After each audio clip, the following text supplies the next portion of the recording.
Hi, on-site team. How are you? Based on our meeting in June, we had talked about making some changes to some of the forms we use for on-site work. So I wanted to share with you really quickly in the screencast a few of the changes we made to our forms and how to go about working with them. So what you're looking at here is our on-site sign-in form. A lot of it remains the same: title of activity, presenter, district, date, the day of your contract. So for instance, if it's a 10-day contract and this is kind of the midway mark, this might be your 5th day out of 10. Filling it out is of course the same, right? You'd have a district administrator signature, all your participants' name would be listed, signature, district they're in the school, and then what their role is, right? So nothing's changed there. What has changed though is this line here.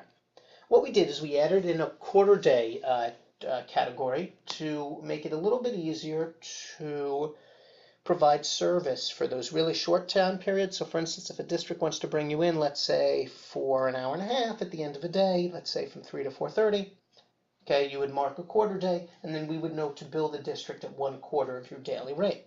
Okay, half day, full day are also on there. What we've also done is we've added in just a time marker to help in getting a sense of what time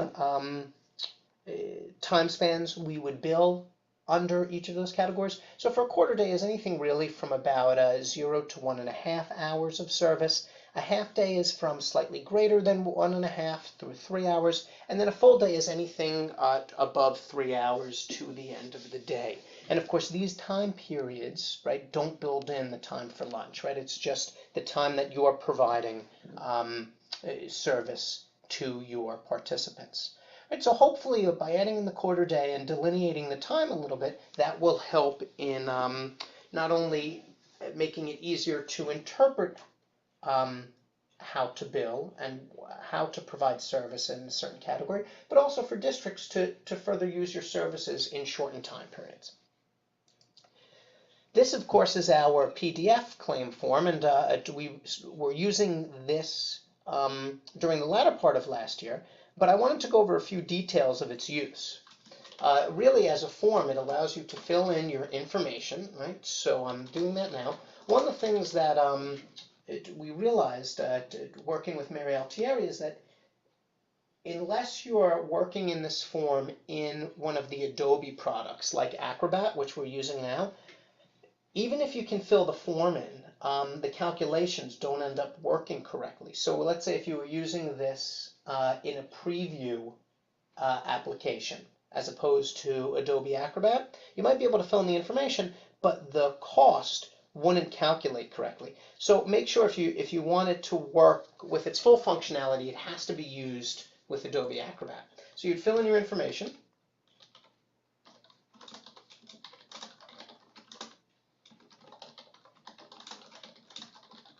Okay, put in my data up here, right? We'd have a purchase order number for you that would be used there.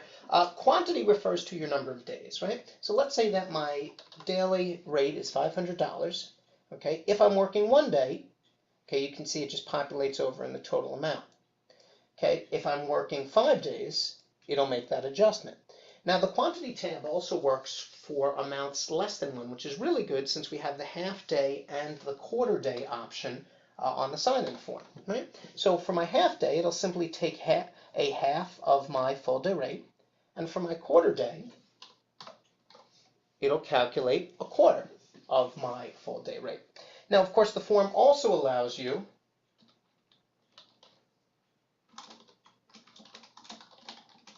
to do multiple entries on it, right, and up to 3. So, if you were doing more than 3 different, you're providing service to more than 3, let's say, different districts or contracts within the same form or within the same general time period, you'd use a different form and just attach it. And of course, as soon as you can submit your claims, please do so. So in here, as you'll see, what it's capable of doing is just calculating up the total in the total box. Then, of course, before submitting your claims, make sure to sign, and these can be faxed or sent over to Gina. So between some of these changes and hopefully what this will allow us to do, between having a a form that's a little more interactive, as well as a sign-in that addresses the quarter day piece and builds in some time spans. Hopefully this will work to your advantage and be most useful to you. So if you've got any questions, please let me or Gina know, and thanks so much.